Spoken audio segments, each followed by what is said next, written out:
तो हेलोएल्केन की रासायनिक अभिक्रियाएं कंप्लीट कर ली थी, ठीक है। अब है हेलोएरिन की। तो पहली यहाँ पर नाभिक रागी प्रतिस्थापन अभिक्रिया, हेलोएरिन की। नाभिक इसने ही बोल लो, नाभिक रागी बोल लो, ये न्यूक्लियोफिलिक।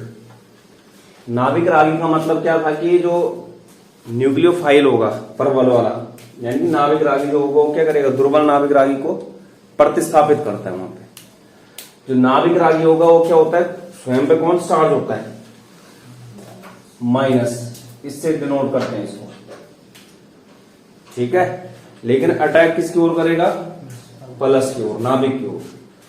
तो देखते हैं यहां पर हेलोएरिन जो है, जो नाभिक रागी प्रतिस्थापन अभिक्रियाएं होती है उनको प्रदर्शित नहीं करते हैं, ठीक है। जो हेलोएरिन होते हैं वो क्या है, नाभिक रागी प्रतिस्थापन अभिक्रियाओं को प्रदर्शित नहीं करते हैं। लेकिन नहीं करने का मतलब ये नहीं कि हम यहाँ पर फिर करवाते भी, कुछ मतलब कंडीशन रखेंगे जिसके कारण क्या होगी, नाभिक रागी प्रतिस्थापन अभिक्रियाएं यहाँ पर हेलोएरिन की होती हैं। तो कारण देखने की क्यों नहीं होती इसमें, ठीक है। जबकि हेलोएल्केन क्या करता था, नाभिक रागी प्रतिस्थापन अभिक्रियाएं दिखा रखा। आरएक्स जो है क्या कर रहा था, नाभिक रागी प्रतिस्थापन अभिक्रिया प्रदर्शित करता है।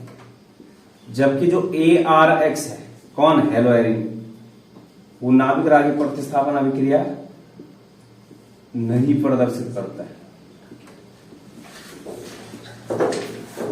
ठीक है। तो जो हेलोएरिन है, हेलोएरिन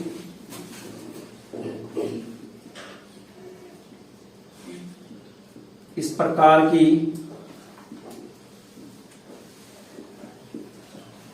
अभिक्रियाएं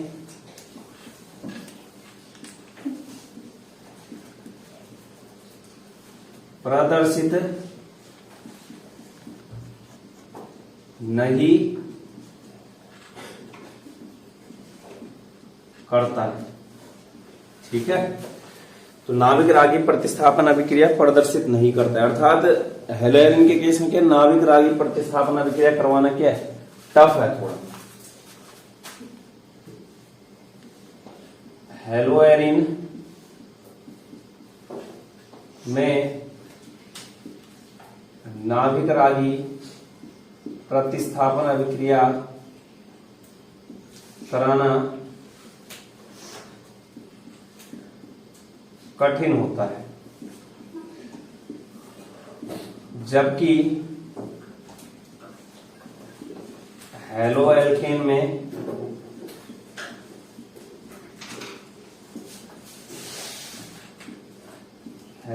में ऐसा नहीं होता,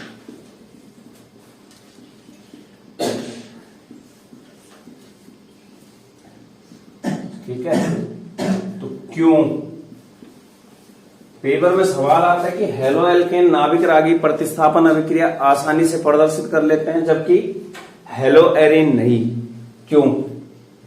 तो अब ना इसी पीछे रीजन देखना कि हेलोएरिन की जो नाभिक रागी प्रतिस्थापन अभिक्रिया है वो आसानी से क्यों नहीं हो पा रही, ठीक है। जो होगी मतलब कुछ विशेष कंडीशन रखनी पड़ेगी वहां पे। तो रीजन देखने इसके पीछे के कारण।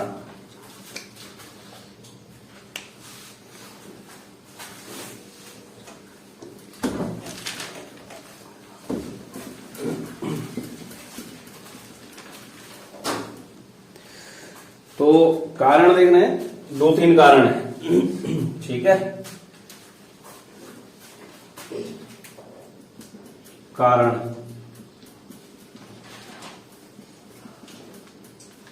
पहला कारण है संकरण। पहला कारण क्या है, संकरण।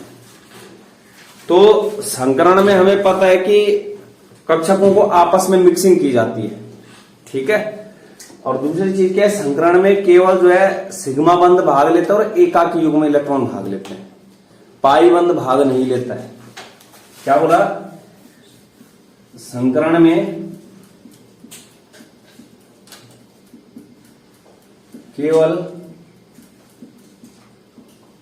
सिग्मा बंध और एकाकी इलेक्ट्रॉन युग्म भाग लेते हैं, न कि कौन, पाई बंध। ठीक है, पाई बंध को कोई मतलब नहीं होगा किससे, संकरण से। अब जैसे संकरण मैंने पहले बताया था, अगर कार्बन के चारों ओर क्या है, सिंगल लाइन है, सिंगल बॉन्ड है, तो संकरण क्या हो जाएगा यहां पे, sp3। दोनों कार्बन का क्या हो जाएगा, sp3। अगर जो है कार्बन कार्बन के बीच में क्या है, डबल बॉन्ड, तो संकरण क्या हो जाएगा, sp2। अगर कार्बन कार्बन के बीच में क्या है, ट्रिपल बॉन्ड, तो संकरण कौन सा हो जाएगा, sp। कौन सा संकरण, sp संकरण हो जाएगा। ठीक है, तो यहां पर sp संकरण होगा, ये होगा। अब जैसे ना निकाल के भी दिखा सकता हूं मैं, जैसे संकरण बराबर क्या बोला, संकरण है संकरित कक्षक बोलते हैं, संकरित कक्षक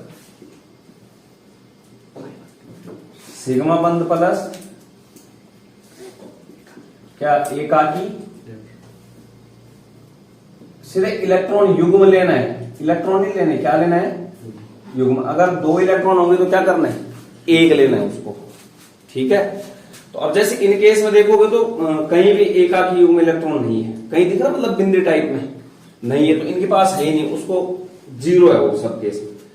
अब यहां देखो सिग्मा बंध क्या होता है, प्रत्येक सिंगल बॉन्ड जो, जैसे यहां पे ये क्या है, सिग्मा, ये क्या है, सिग्मा, ये क्या है, सिग्मा, ये क्या है, सिग्मा, सिग्मा, सिग्मा और सिग्मा। डबल बॉन्ड में क्या होता है, सिंगल बॉन्ड में तो सिग्मा होगा, डबल बॉन्ड में क्या होता है, पहला सिग्मा होता है और दूसरा क्या होता है, पाई। और ट्रिपल बॉन्ड में क्या होता है, पहला सिग्मा, दूसरा पाई और तीसरा भी पाई।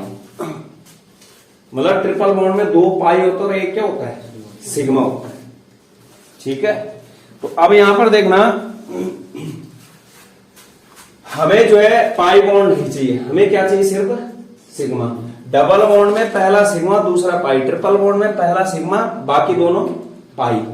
तो यहां देखो, इसमें देखो क्या है, सिग्मा सिग्मा, इसमें क्या होगा, ये सिग्मा। ठीक है, ये सिग्मा और ये सिग्मा, ये वाला क्या हो गया, पाई। इसमें सिग्मा सिग्मा सिग्मा, बाकी ये दोनों क्या हो गए, पाई। अब देखना जैसे संकरित कक्षक आ रहे हैं, इस वाले केस में देखना,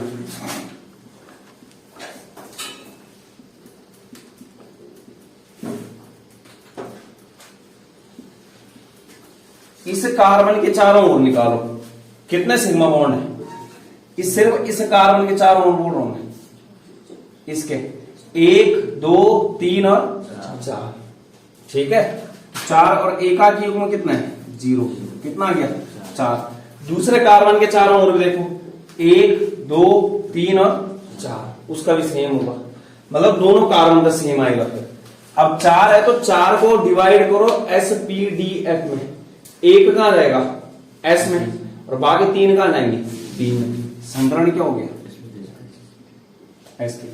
यहां नजर मारो, इस कार्बन के चारों ओर कितने सिग्मा है, 1 2 और 3। इसमें देखो 1 2 और 3, मतलब 3 आ रहे हैं। तो जब संकरित कक्षक 3 आ रहे हैं, इसका मतलब 1 S में जाएगा और 2 कहां जाएंगे, B में। टोटल कितने हो गए, sp2।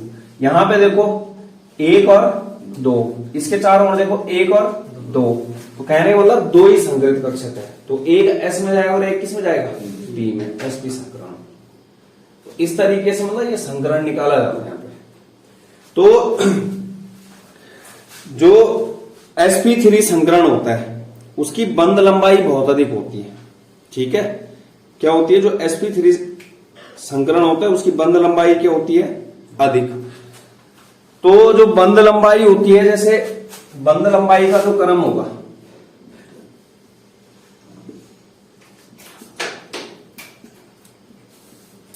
सबसे अधिक किसमें होगा? sp3, उसके बाद sp2, उसके बाद sp में।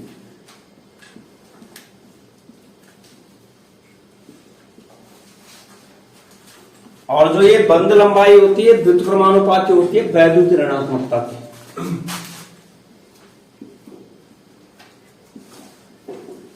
बंद लंबाई व्युत्क्रमानु किसके? वैद्युत ऋणात्मकता। कहने का मतलब क्या है? जिसकी बंद लंबाई सबसे अधिक उसकी वैद्युत ऋणात्मकता क्या होगी? सबसे कम। ठीक है, जिसकी बंद लंबाई क्या है? सबसे अधिक, उसकी वैद्युत ऋणात्मकता क्या हो जाएगी? ठीक है, सबसे अधिक वाली वैद्युत ऋणात्मकता क्या हो जाएगी? कम। मतलब सबसे कम किसकी बंद लंबाई है यहाँ पे? sp की। तो इसकी जो है वैद्युत ऋणात्मकता क्या हो जाएगी? सबसे अधिक। तो वैद्युत ऋणात्मकता का अगर पैटर्न दिखाऊं, ये होगा sp में क्या होगा? सबसे अधिक, उसके बाद sp2 और सबसे कम sp3। ठीक है, ये होता है। अब यहां पे देखो, जो वैद्युत ऋणात्मकता होती है वो समानुपाती होती है s प्रवृत्ति के। जो वैद्युत ऋणात्मकता होती है वो समानुपाती होती है किसके? वैद्युत ऋणात्मकता समानुपाती s प्रवृत्ति के।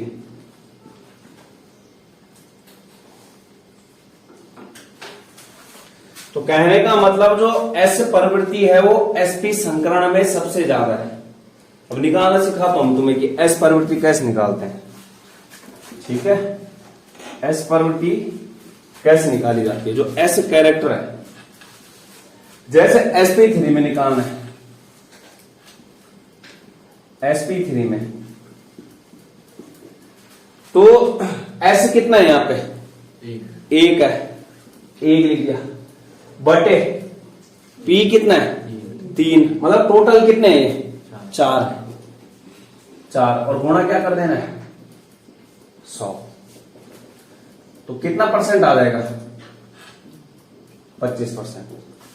अरे मतलब जो 100 है ना, 100% होगा टोटल। इस टोटल 100% को यहां पर टोटल कक्षक कितने हैं? 4 है हमारे पास, एक s है और 3 क्या है? p। तो उन चारों कक्षकों में बांटना है। तो किस प्रकार से बंटेगा? 25 25 25 25। तो s का कैरेक्टर कितना आ गया यहाँ पे? 25। बाकी जो बचे 3 p है उनका कैरेक्टर कितना है? 75। ठीक है, यहां पर s का कैरेक्टर कितना आया? 25%। दूसरा जैसे sp2 में है, sp2 में s कितना है? यहां पे भी 1 और टोटल कितने हैं? 3 और गुणा गया 100। तो 3 का भाग जब 100 में दोगे कितना आएगा? 33 कुछ आएगा, मतलब 33.33 ऐसा कुछ आएगा। ठीक है, 33% आ गया। बाकी जो बाकी है 66% वो किसका है? p का है। ऐसी sp में देखो, sp में क्या हो जाएगा? 50-50 हो जाएगा। 50% s होगा और 50 कौन होगा? p। तो 1/2 गुणा गया 100 और बराबर 50%। अब यहां देखो, वैद्युत ऋणात्मकता समानुपाती है s प्रवृत्ति की। मतलब उसकी वैद्युत ऋणात्मकता सबसे ज्यादा होगी जिसमें क्या होगा? s कैरेक्टर ज्यादा होगा। s कैरेक्टर किसमें ज्यादा है? इस वाले संकरण में, sp संकरण। इसलिए मैंने यहां पर वैद्युत ऋणात्मकता किसके लिए सबसे ज्यादा? sp। उसके बाद थोड़ा कम हुआ sp2 में, sp2 है सबसे कम किसमें? sp3 में। इसलिए इसकी वैद्युत ऋणात्मकता सबसे कम। तो कहने का मतलब क्या है कि जो वैद्युत ऋणात्मकता है वो समानुपाती है किसके? s प्रवृत्ति के। और जो बंद लंबाई है वो व्युत्क्रमानुपाती है किसके? वैद्युत ऋणात्मकता की। जिसकी बंद लंबाई सबसे ज्यादा उसकी वैद्युत ऋणात्मकता सबसे कम। जैसे बंद लंबाई किसकी है सबसे ज्यादा? sp3 की। तो जो वैद्युत ऋणात्मकता होगी sp3 की वो क्या हो जाएगी? सबसे कम। उल्टा चलना है।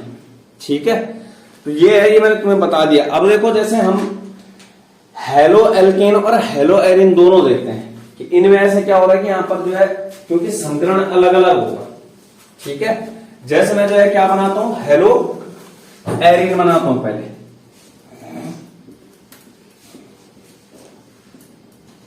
क्या बनाता हूं, हेलो एरिन। यहां पे देखना है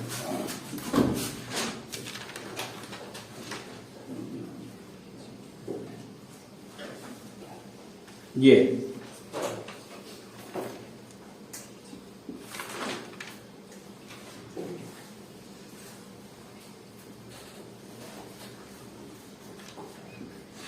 क्या है, हेलो एरिन है। एक्स मतलब बेंजीन रिंग से, एक्स क्या क्या हो सकता है, फ्लोरीन, क्लोरीन, ब्रोमीन और आयोडीन हो सकता है।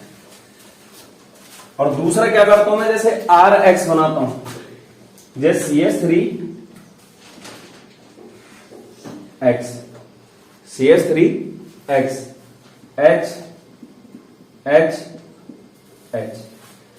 तो ये तो है हेलो एल्केन और ये क्या है, हेलो एरिन। हेलो एरिन में देखो जो कार्बन एक्स से जुड़ा है, ये जो ये है, ये क्या है यहां पे, कार्बन, ये क्या है यहां पे, कार्बन, कार्बन। तो यहां पर देखो इस कार्बन का संकरण क्या होगा, sp2, क्योंकि यहां पर क्या दिख रहा है, उसके पास एक डबल बॉन्ड दिख रहा है, ये कार्बन है, यहां से क्या आ रहा है, डबल बॉन्ड, तो संकरण क्या आ जाएगा, sp2। जबकि यहां पर जो कार्बन हेलोजन से जुड़ा है, ये वाला कार्बन, इसका संकरण क्या होगा, sp3, ठीक। अब यहां पे देखो जो sp2 संकरण है उसका बॉन्ड क्या होता है, कम होता है, बंध लंबाई क्या होती है इसकी, कम। ये है जो sp2 संकरित कार्बन, मतलब यहां पर जो C और X के बीच का जो बंध होगा वो क्या होगा, छोटा होगा। यहां पर जो है C और X के बीच का बंध क्या होगा, लंबा होगा। तो जो लंबा बॉन्ड होता है उसको तोड़ना क्या होता है, आसान होता है। जैसे मैं लंबी डंडी दे दूंगा तुम्हें, उसको आसानी से तोड़ जाओगे। मैं बोलता हूं कि इस मार्कर को तोड़ना है, छोटा है उसको नहीं तोड़ पाओगे उतनी आसानी से। तो कहने का मतलब क्या है कि जो यहां पर हो क्या रहा है कि हमें एक्चुअल में नाभिक रागिक प्रतिस्थापन अभिक्रिया कब होती है, ये एक्स निकलता जब यहां से, लेकिन एक्स क्यों नहीं निकल पाएगा, क्योंकि एक्स और जो ये वाला कार्बन है इसके बीच का जो बंध लंबाई है वो क्या है, छोटी है। दिख रहा है पर sp2 वाले की बंध लंबाई कम और sp3 वाले की बंध लंबाई ज्यादा। तो जिसका जो जितना ज्यादा बॉन्ड की लंबाई होगी, बंध की लंबाई, उसको तोड़ना क्या है, उतना ही आसान है। तो कहने का मतलब क्या है कि sp2 संग्रहित कार्बन है, कौन सा, जो किससे जुड़ा है, x से। तो sp2 संग्रहित कार्बन होने के कारण क्या है, जो बंध लंबाई है वो छोटी हो रही है, जिसके कारण उसको तोड़ना क्या है, कठिन है। जबकि यहां पर बंध लंबाई क्या हो रही है, लंबी हो रही है, बड़ी हो रही है। बंध लंबाई अगर बड़ी है तो वहां पर क्या, उस बॉन्ड को तोड़ना आसान है। तो कहने का मतलब यहां पर लिख लेना, एक्स से जुड़ा कार्बन sp2 संकरित है और sp2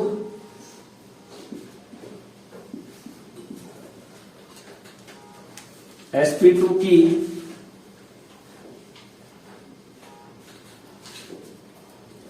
और sp2 संकरण से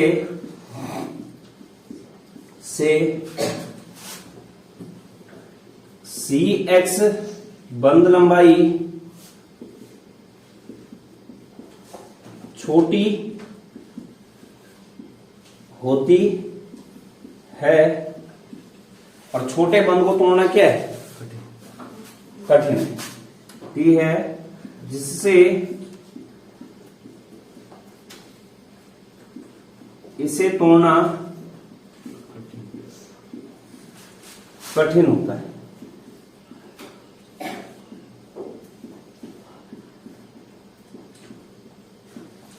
जबकि यहां पर क्या है, sp3 संकरित कार्बन है, C और X के मध्य की बंध लंबाई क्या है, C और X की बंध लंबाई अधिक होने से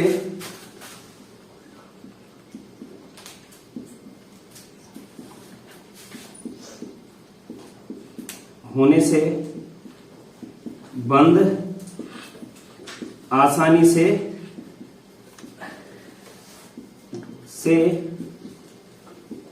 टूटता है। क्योंकि अगर जब C और X के बीच का बॉन्ड टूटेगा तभी जाके वहां पर क्या होगा, X माइनस निकलेगा। और निकलेगा क्या निकलेगा, X माइनस, और उस X माइनस की जगह पे कौन आ जाएगा, NU माइनस, क्योंकि न्यूक्लियोफाइल दूसरे न्यूक्लियोफाइल की जगह।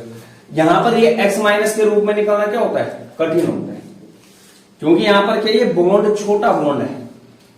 ठीक है, दूसरी चीज क्या है कि यहां पर देखो ये sp2 संकृत जो कार्बन है इसकी वैद्युत ऋणात्मकता भी sp3 से क्या होती है, ज्यादा है। यहां पे दिख रहा sp3 से क्या है इसकी ज्यादा। अब वैद्युत ऋणात्मकता अगर इसकी ज्यादा होगी तो ये X को क्या करेगा, अपनी ओर खींच के रखेगा।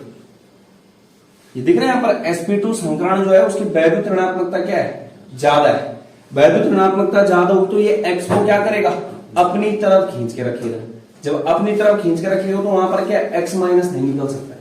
जबकि sp3 संकरण में क्या होता है, वैद्युत ऋणात्मकता क्या है यहाँ पर कम है, तो वैद्युत ऋणात्मकता कम है तो वहां पर आसानी से क्या निकल जाएगा, X माइनस के रूप में निकल जाएगा sp3 संकरण वाले में।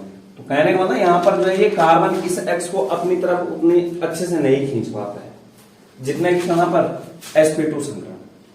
तो ये है रीजन यहाँ पे पहला, क्योंकि यहां पर जो है हेलो एरिन में क्या X माइनस नहीं निकल पाता है। अगर X माइनस नहीं निकलेगा तो वहां पे क्या है, नाभिक रागी प्रतिस्थापन अभिक्रिया करवाना कठिन हो जाएगा। इसके बाद देखो दूसरा कारण,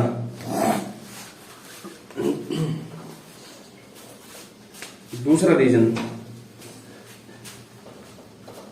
हो गया ये।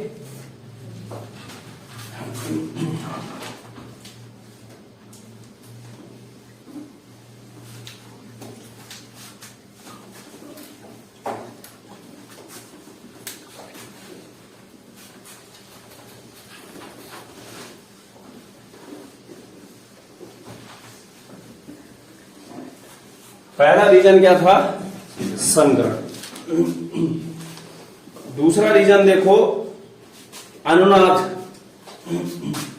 दूसरा रीजन क्या है, अनुनाद। अनुनाद और पार्श्व द्विआबंध प्रकृति।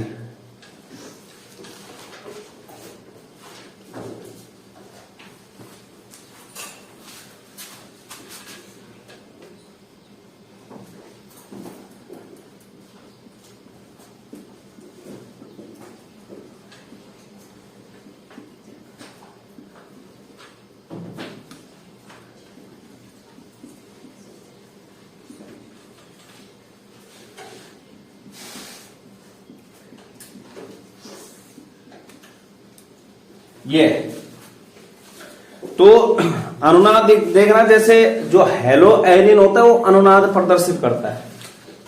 जो क्या होता है, हेलो एरिन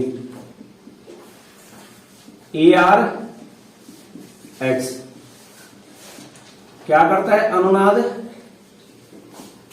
दर्शाता है। ठीक है, जबकि हेलो एल्केन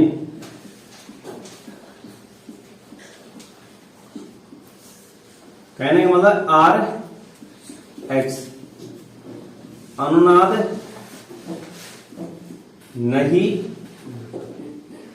दर्शाता। ठीक है, जो RX है वो कोई अनुनाद नहीं दिखाता है। तो अब यहां देखना, जब अनुनाद दिखाएगा किस प्रकार से दिखाएगा। ठीक है, अनुनादी संरचना बनानी है जैसे, तो देख रहे हैं यहां पर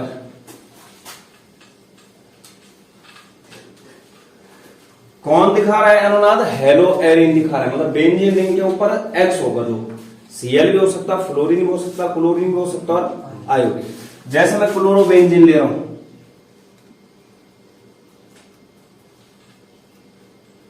क्या लिया,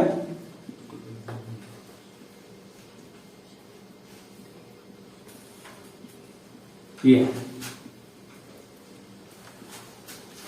6 इलेक्ट्रॉन के 3 एकाकी युग्म है वहां पे। ये 6 इलेक्ट्रॉन दिख रहे हैं यहां पे, क्योंकि क्लोरीन का परमाणु क्रमांक कितना होता है, 17, 2,8,7। तो जो बंध बनाने में भाग लेते हैं वो कितने इलेक्ट्रॉन होंगे बाह्यतम कोश के साथ? तो 6 इलेक्ट्रॉन तो अलग से पड़े और 1 इलेक्ट्रॉन क्या बना रहा है? कार्बन के साथ बॉन्ड बना रहा है। ठीक है, तो इसका अनुनादी संरचना देखनी है। दूसरी चीज क्या यहां पर जो नोट करना है वो ये चीज नोट करनी है कि जो माइनस चार्ज होगा वो 2 इलेक्ट्रॉन को बताएगा। यहां पर क्या होता है, जो माइनस होगा उसका मतलब क्या होगा? 2 इलेक्ट्रॉन। ठीक है, जहां पर भी अनुनादी संरचनाओं में क्या होगा? माइनस होगा, उसका मतलब क्या है? 2 इलेक्ट्रॉन है वहां पे। और ये है जो, इसका मतलब भी क्या है? 2 इलेक्ट्रॉन। तो 2 बिंदी है, एक एकाकी युग्म होता है। ठीक है, और इन 2 बिंदी से क्या बना सकते हैं हम? Single bond. क्या बना सकते हैं? Single bond. अब देखना, ये जो कार्बन है ये कैसा कार्बन है? ये कार्बन क्या होता है? sp2 संकरित। क्या होता है ये? sp2 संकरित। और अभी हमने बोला है कि जो sp2 संकरित कार्बन होता है उसकी वैद्युत ऋणात्मकता क्या होती है? ज्यादा होती है। सबसे ज्यादा तो sp संकरित की होती है, उसके बाद किसकी होती है? sp2 की, सबसे कम sp3 की। वैद्युत ऋणात्मकता क्या बोला? जो कार्बन है sp वाला उसकी सबसे ज्यादा, उसके बाद sp2 वाले को, सबसे कम sp3 वाले। ठीक है, अब ये जो कार्बन क्लोरीन से जुड़ा है उसकी जो संकरण है, जो उसका संकरण है वो क्या है? sp2 है, जिसकी वैद्युत ऋणात्मकता क्या होती है? ज्यादा। अब वैद्युत ऋणात्मकता ज्यादा होने के कारण ये कार्बन ये क्या करेगा? सामने से इस क्लोरीन से 1 इलेक्ट्रॉन खींच लेगा। क्या कर लेगा? 1 इलेक्ट्रॉन अपनी ओर खींच लेगा। अब जैसे ही 1 इलेक्ट्रॉन अपनी ओर खींचेगा तो यहां पर क्या हो जाएगा?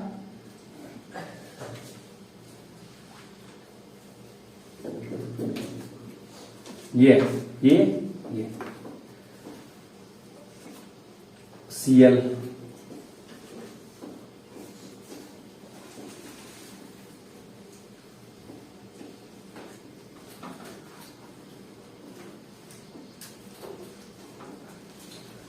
यहां देखना, ये पर इस कार्बन ने ले लिया इलेक्ट्रॉन,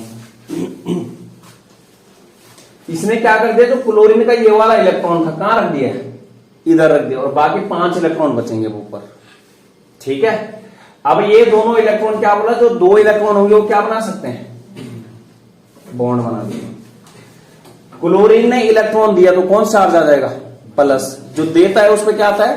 प्लस। और जो लेता है उसमें क्या आता है? माइनस। इसमें क्या आ गया? प्लस। ठीक, और इस कार्बन पे क्या आ जाएगा?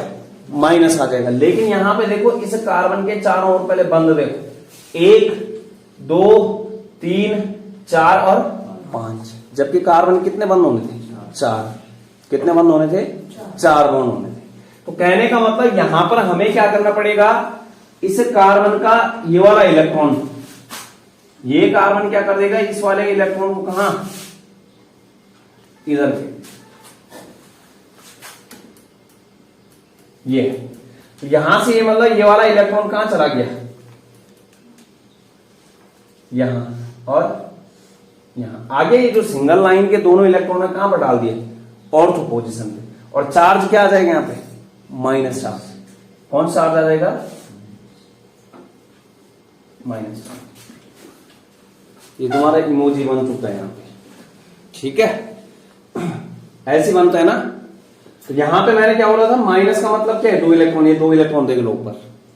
ठीक है, कौन से वाले हैं? तो ये डबल बॉन्ड के थे, जो सिंगल लाइन की इस वाले के। इसके बाद देखो ये क्या करेगा? ये वाला यहां से, क्योंकि ना कोई भी नहीं चाहता कि मेरे ऊपर आवेश आए। जो भी चाहता है वो क्या चाहता है? उदासीन बनना चाहता है। तो ये कार्बन क्या कोशिश करेगा? अपने माइनस चार्ज को कम करने की कोशिश करेगा, क्योंकि जितना कम आवेश होगा उतना ज्यादा स्थायी होता है। अब ये माइनस चार्ज क्या करेगा, ये इसको भेज देगा इधर इससे, और जो ये वाला इलेक्ट्रॉन है ये कहां भेज देगा, इधर। अब क्या होगा,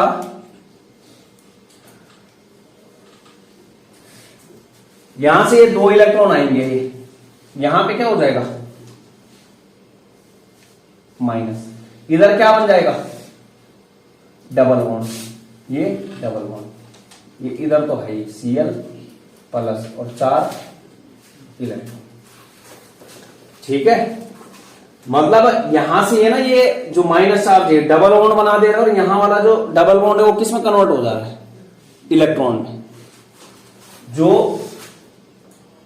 ये है ये किस में चला जाएगा, डबल बॉन्ड में, और जो तुम्हारा डबल बॉन्ड वाला है ये किस में जा रहा है, किस में जा रहा है, ये इमोजी में जा रहा है।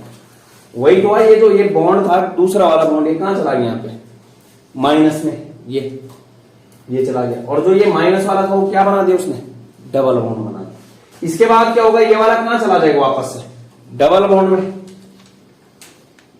और ये वाला यहां से कहां चला जाएगा माइनस में। तो अब यहां पर क्या हो जाएगा,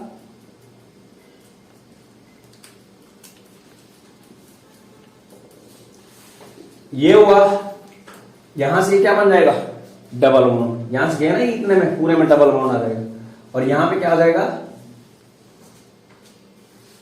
ये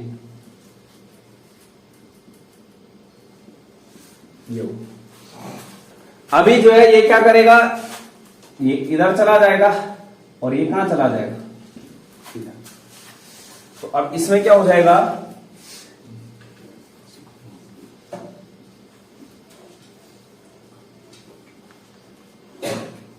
ये ये ये ये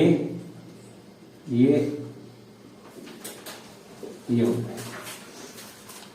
तो अब यहां देखो, पहला वाला स्ट्रक्चर देखो और लास्ट वाला देखो, डबल बॉन्ड यहां था, वहां डबल बॉन्ड नहीं है, मतलब डबल बॉन्ड की पोजीशन क्या हो गई, चेंज हो गई। हमने किया क्या एक्चुअल में, डबल बॉन्ड के इलेक्ट्रॉन को घुमाया है। ठीक है, तो यहां पर ये फर्स्ट, सेकंड, थर्ड,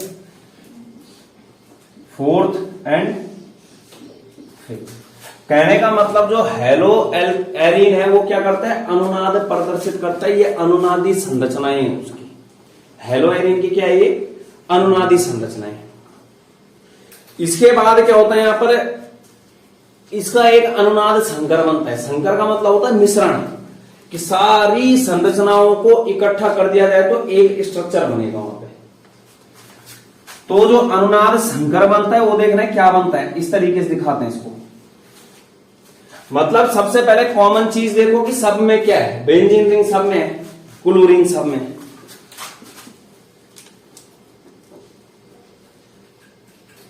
ये तो सब में। उसके बाद देखो जो डबल बॉन्ड है वो कहीं पर है कहीं पर नहीं है, कहीं पर है कहीं पर नहीं, मतलब डबल बॉन्ड क्या कर रहा है, सब जगह घूम रहा है। तो उसको दिखा दो किससे,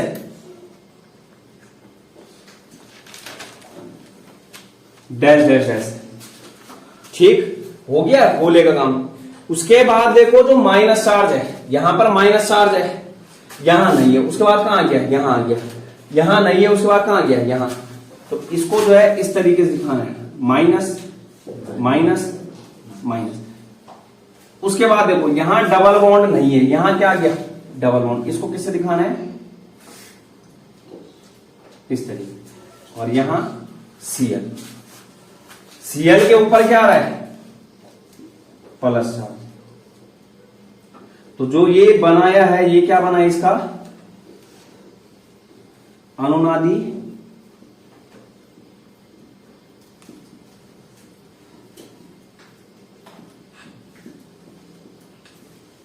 संकर। क्या बना है, अनुनादी संकर। अब यहां पर देखो अनुनाद के कारण जो है, जो कार्बन और Cl है, पहले वाले में हमने क्या पढ़ा कि जो यहां पर कार्बन का जो संकरण है, sp2 संकरण है, उसकी वैद्युत ऋणात्मकता अधिक होती है, जिसके कारण ये Cl माइनस को नहीं निकलने देगा। दूसरा कारण देखो कि यहां पर जो है अनुनाद के कारण क्या हो गया, पार्श्व द्विआबंध का निर्माण हो गया। पार्श्व का मतलब आंशिक, इसको ऐसा बोल सकते हो डेड बॉन्ड है, ये पूरा नहीं है, ठीक है। तो कौन से बंध का निर्माण हो गया? पार्श्व आबंध का, पार्श्व द्विआबंध का। तो ये किसके कारण हुआ? यहां पर अनुनाद के कारण।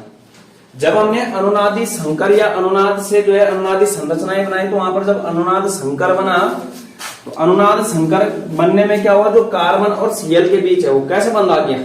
पार्श्व द्विआबंध आ गया। और जो पार्श्व द्विआबंध होता है उसको तोड़ने के लिए अधिक ऊर्जा की आवश्यकता होती है, ठीक है। पहला रीजन अगर पूछता है कि क्या है अनुनाद और द्विआबंध पर, तो हेलो एरिन अनुनाद दर्शाता है जबकि हेलो एल्केन नहीं।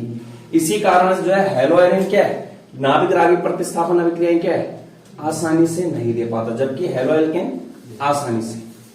दूसरा क्या है कि अनुनाद के कारण यहां पर क्या हो गया उत्पन्न? कार्बन और सीएल के बीच कौन सा बॉन्ड आ गया?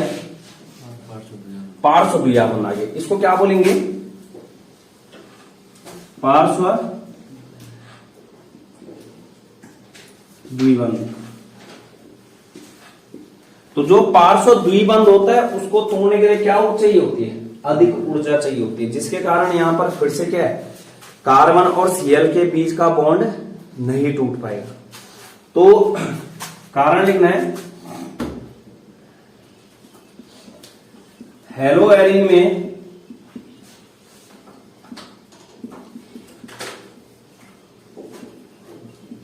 अनुनाद से कार्बन व एक्स, जैसे हमने क्या ले रखना है पर सीएल के मध्य पार्श्व द्विआबंध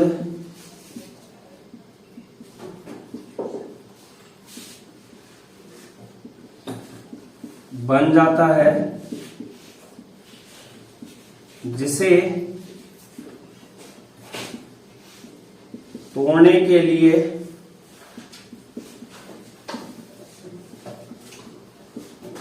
अधिक ऊर्जा की आवश्यकता होती है, जबकि आरएक्स में ऐसा कुछ भी नहीं होता है।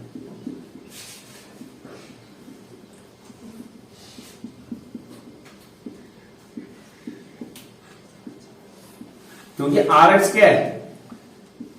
अनुनाद ही नहीं दिखाता है। मतलब जैसे आरएक्स दिखाता हूं, ये आरएक्स, ये एच एच एच। यहां पर इस कार्बन का संकरण क्या है? sp3 संकरण। sp3 संकरण की बैक ऋणात्मकता क्या होती है? कम होती है। Cl क्या कर देगा? इसके इलेक्ट्रॉन को निकाल देगा, CH3 पे क्या आ जाएगा? प्लस चार्ज, और Cl पे क्या आ जाएगा? Minus charge. यहां कोई अनुनाद ही नहीं हो, सिर्फ बॉन्ड क्या हो गया? टूट गया। ना ही यहां पर पार्श्व द्विआबंध का निर्माण होगा, ठीक है। तो कहने का मतलब क्या है कि हेलो एरिन में जो है अनुनाद के कारण क्या हो जाता है? जो कार्बन और एक्स के बीच का बॉन्ड है वो क्या बन जाता है? पार्श्व द्विआबंध बन जाता है, जिसे तोड़ने के लिए अधिक ऊर्जा की आवश्यकता होती है। और अधिक ऊर्जा की अगर आवश्यकता होगी तो कहने मतलब आसानी से वहां पर क्या नहीं होगी? अभिक्रिया नहीं हो पाई। तो इसलिए जो है दूसरा रीजन है कि नाभिक रागी प्रतिस्थापन अभिक्रियाएं हेलो एरिन बहुत अधिक कठिनाई से देते हैं, आसानी से नहीं होती है वहां पे। इसके बाद तीसरा रीजन है, ये क्या हो गए? दो रीजन।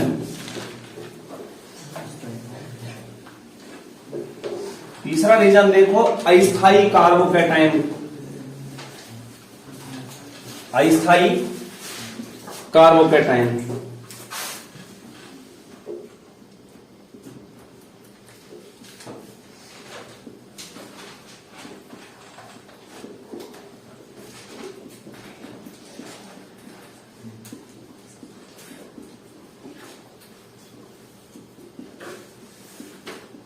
अस्थायी कार्बोकैटायन। तो यहां पर देखो, अगर कार्बोकैटायन स्थायी होता था, जैसे हमारा जो है SN1 में होता था, वहां पर 3 डिग्री एल्किल हैलाइड सर्वाधिक अभिक्रिया देता था, क्योंकि जो 3 डिग्री कार्बोकैटायन होता है वो क्या होता है, सर्वाधिक स्थायी होता है। अब यहां देखो, अगर हम कार्बोकैटायन बनाते हैं, जैसे ये है क्या एक्चुअल में C6H5Cl, मतलब ये है जो क्लोरोबेंजीन, ये है जैसे वही चीज है वो, ठीक है। या फिर लोग कंफ्यूज करोगे तो यही बना देते हैं लोग, ये क्या है, क्लोरोबेंजीन। अब अगर मैं इसमें कार्बोकैटायन बनाने जाता हूं तो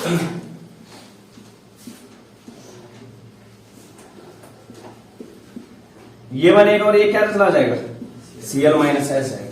लेकिन जो ये कार्बोकैटायन होता है, जो ये क्या है, C6H5+, ये कार्बोकैटायन कैसे होता है, अस्थायी कार्बोकैटायन होता है। कैसे कार्बोकैटायन होता है, अस्थायी, फेनिल कार्बोकैटायन बोलते हैं इसको, समझो यहां पे। कारण क्या है कि इस कार्बन का संकरण क्या था, sp2 संग्रहित कार्बन की जो है वैद्युत ऋणात्मकता क्या होती थी, ज्यादा। वैद्युत ऋणात्मकता क्या थी, अधिक, क्योंकि ये अभिक्रिया तभी हो पाएगी जब यहां पर इसके ऊपर प्लस चार्ज आएगा और ये किस रूप में निकलेगा, Cl- में, तभी जाके नाभिक रागी प्रतिस्थापन, मतलब इस Cl- जगह पे कौन आएगा, नाभिक रागी आएगा, कोई दूसरा। अब अगर हम ये कर रहे हैं तो यहां पर देखो, इस sp2 संग्रहित कार्बन की वैद्युत ऋणात्मकता अधिक है। कहने का मतलब ये कार्बन क्या करेगा, Cl के इलेक्ट्रॉन को अपनी ओर खींचेगा। तो कार्बन के ऊपर कौन सा चार्ज आना चाहिए था, माइनस चार्ज, हमने कौन सा चार्ज ला दिया, प्लस चार्ज। तो ये कहने का मतलब एक्चुअल में ये क्या कर रहा था, इस क्लोरीन के इलेक्ट्रॉन को खींच रहा था, और हमने क्या कर दिया, यहाँ पर Cl ने जो है इस कार्बन के इलेक्ट्रॉन को ऊपर की ओर, मतलब अधिक वैद्युत ऋणात्मक कौन है, ये कार्बन है, तो इसको जो है इलेक्ट्रॉन नीचे खींचने चाहिए, तो कौन चार्ज आना चाहिए था, माइनस चार्ज, जैसे यहाँ पर हो भी रहा है। ये दिख रहा है, ये पूरी बेंजीन में क्या जा रहा है फिर, माइनस चार्ज, और Cl के ऊपर क्या आ गया, प्लस चार्ज, यहाँ Cl के ऊपर क्या आ गया, माइनस चार्ज, जबकि एक्चुअल में ये हो रहा है। तो कहने का मतलब क्या है कि जो तुम्हारा यहाँ पर कार्बोकैटायन बनेगा वो कैसा कार्बोकैटायन होगा, अस्थायी कार्बोकैटायन।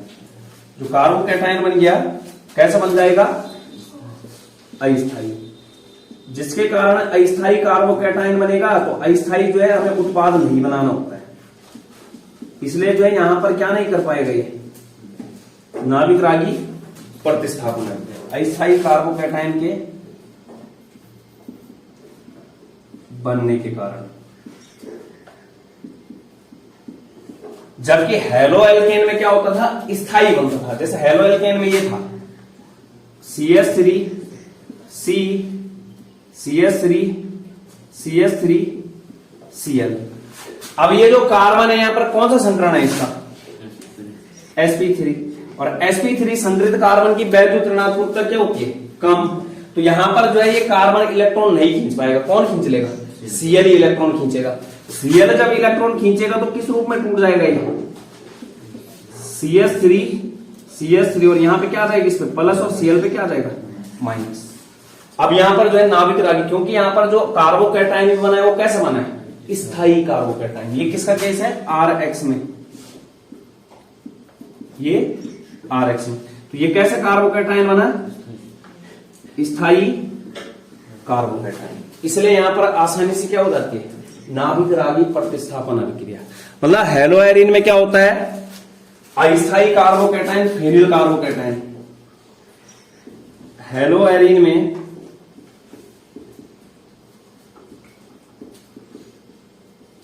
अस्थायी फेनिल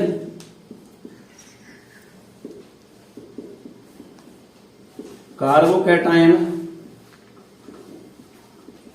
बनने के कारण नाभिक रागी प्रतिस्थापन अभिक्रिया आसानी से नहीं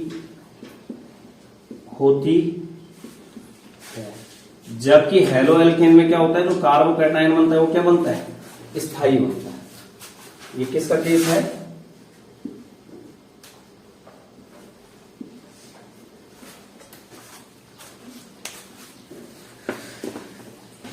इसके बाद अंतिम कारण देखो, उच्च त्रिविम बाधा। अंतिम कारण क्या है? त्रिविम बाधा।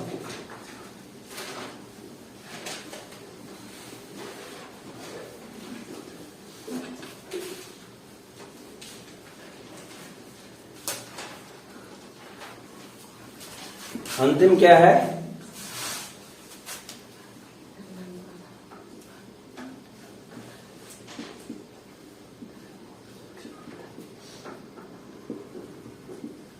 त्रिविम बाधा। तो त्रिविम बाधा मतलब जैसे इसमें देखो,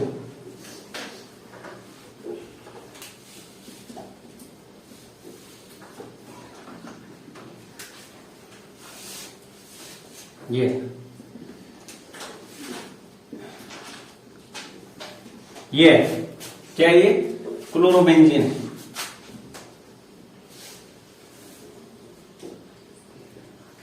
ठीक है। तो अब यहां पर देखो, यहां पे कौन है? कार्बन। यहां भी कौन है? कार्बन। यहां भी कौन है? कार्बन। यहां भी कौन है? कार्बन। यहां भी कार्बन। यहां पे भी कार्बन। तो अभिक्रिया कब होगी? जब यहां पर ये सी और सीएल के बीच का सी और सीएल के बीच का बॉन्ड टूट पाएगा। यहां पर क्या है? ये क्लोरीन का इलेक्ट्रॉन घनत्व घूम रहा है। यहां पे कौन घूम रहा है? इलेक्ट्रॉन घूम रहे हैं। किसके? क्लोरीन के। दूसरा क्या है? यहां पर कौन घूम रहा है? कार्बन के इलेक्ट्रॉन घूम रहे हैं। यहां से भी कौन घूम रहे हैं? कार्बन के इलेक्ट्रॉन। यहां से भी किसके इलेक्ट्रॉन घूम रहे हैं? कार्बन। यहां से भी कार्बन। यहां से भी कार्बन। तो यहां पर जो त्रिविम बाधा हो गई वो क्या हो गई? उच्च हो गई। त्रिविम बाधा क्या हो गई? उच्च। तो यहां पर अगर अटैक करना है, न्यूक्लियोफाइल आएगा, कहां से अटैक करेगा? यहां से नहीं होगा। कहां से अटैक करेगा? यहां से नहीं होगा। कहने का मतलब उच्च त्रिविम बाधा के कारण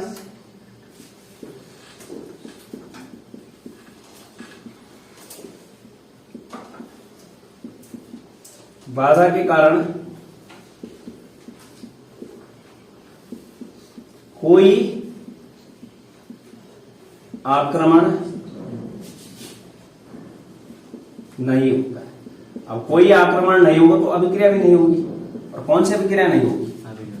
नाभिक रागी प्रतिस्थापन। जबकि हेलो एल्केन में ऐसा नहीं होता है। हेलो एल्केन में क्या है? जैसे 1 डिग्री वाला है, वहां पर त्रिविम बाधा क्या होती है?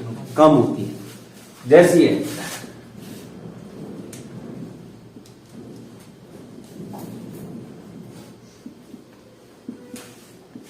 ये, यहां पर एक त्रिविम बाधा तो इसके कारण है, इसके कारण थोड़ा है, इसके कारण थोड़ा है। यहां पर जो न्यूक्लियोफाइल आएगा वो बैक साइड से अटैक कर सकता है। त्रिविम बाधा क्या है? यहां पर कम है। तो इसलिए यहां पर आसानी से क्या हो जाती है? नाभिक रागी प्रतिस्थापन अभिक्रिया हो जाती है। जबकि हेलो एरिन में आसानी से नहीं होती, क्योंकि वहां पर त्रिविम बाधा क्या हो जाती है? उच्च हो जाती है। तो जिसके कारण यहां पर न्यूक्लियोफाइल क्या नहीं कर पाता है? अटैक नहीं कर पाता है, आक्रमण। तो ये हमने 4 कारण देखे। पहला कारण क्या था? संकरण। दूसरा कारण क्या था? अनुनाद एवं द्विआवन प्रकृति। तीसरा कारण क्या था? अस्थायी फेनिल कार्बोकैटायन का निर्माण। और चौथा कारण क्या? उच्च त्रिविम बाधा। अब हम बोल रहे हैं कि हेलो एरिन जो है नाभिक रागी प्रतिस्थापन अभिक्रियाएं प्रदर्शित नहीं करते हैं, या फिर करते भी है तो क्या? बहुत अधिक कठिनाई से। तो यहां पर जो है हेलो एरिन की नाभिक रागी प्रतिस्थापन अभिक्रिया करवाने के लिए कंडीशन होती है कि अगर हम जो है हेलो एरिन से जो है क्या जोड़ दें? कोई इलेक्ट्रॉन आकर्षी समूह जोड़ दें। क्या जोड़ दें? अगर हेलो एरिन से इलेक्ट्रॉन आकर्षी समूह। क्या लिखना है? नाभिक रागी हेलो एरिन की ARX, हेलो एरिन की NSR। NSR का मतलब क्या है? न्यूक्लियोफिलिक सब्स्टिट्यूशन रिएक्शन, नाभिक रागी प्रतिस्थापन अभिक्रिया। NSR कराने के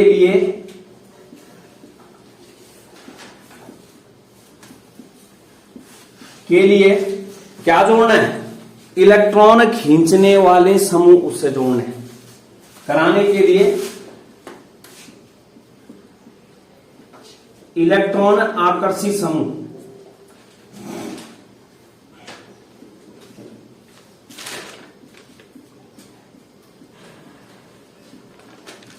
अब एक चीज बताओ, यहां पर देखो इलेक्ट्रॉन आकर्षी समूह कहां पे जोड़ेंगे?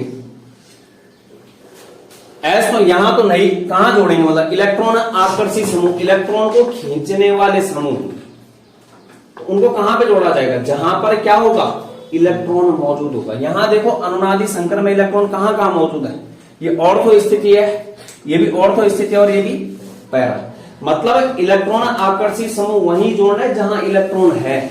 यहां जोड़ के क्या करना है, किसको खींचेगा, वो यहां है, यहां पर इलेक्ट्रॉन घनत्व नहीं है। जब हमने अनुनादी संरचनाएं देखी तो वहां पर अनुनादी संरचनाओं में ऑर्थो और पैरा स्थितियों पर क्या है, इलेक्ट्रॉन घनत्व, तो वहीं पर क्या जोड़ना है, इसे इलेक्ट्रॉन आकर्षी समूह को क्या जोड़ना है, इलेक्ट्रॉन आकर्षी समूह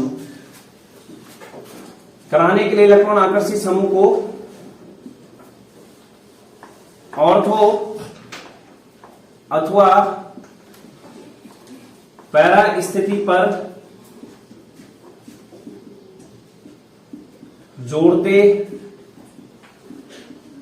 हैं, न कि मेटा स्थिति पर। यह है मतलब, जैसे इलेक्ट्रॉन आकर्षी समूह कौन कौन हो गए,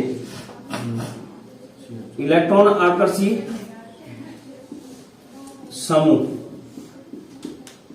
या इलेक्ट्रॉन खींचने वाले समूह, NO2 हो गया, CHO हो गया, COOH हो गया, Cl हो गए, ये सारे कौन से समूह हैं, इलेक्ट्रॉन को खींचने वाले समूह। तो अगर जो है यहां पर जितने ज्यादा वहां पर इलेक्ट्रॉन आकर्षी समूह जुड़े होंगे उतनी अधिक आसानी से क्या हो जाएगी, उसकी नाभिक रागी प्रतिस्थापन अभिक्रिया। कहने का मतलब जो नाभिक रागी प्रतिस्थापन अभिक्रिया है वो किसके समानुपाती हो जाएगी, इलेक्ट्रॉन आकर्षी समूह के, कि जितने ज्यादा इलेक्ट्रॉन आकर्षी समूह जुड़े होंगे वो क्या करवाएंगे, उतनी ही अधिक आसानी से क्या करवा देंगे, नाभिक रागी प्रतिस्थापन अभिक्रिया।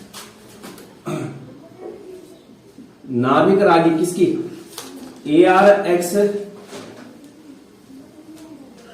की नाभिक रागी प्रतिस्थापन अभिक्रिया समानुपाती होती है किसके, इलेक्ट्रॉन आकर्षी समूह।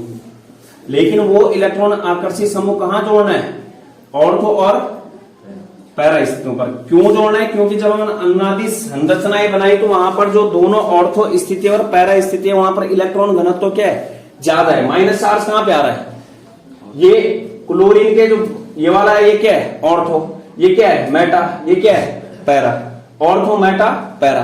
तो जोड़ेंगे कहां पर, जहां पर इलेक्ट्रॉन होगा, ठीक है। तो कहने का मतलब क्या है कि जोड़ना कहां पर है,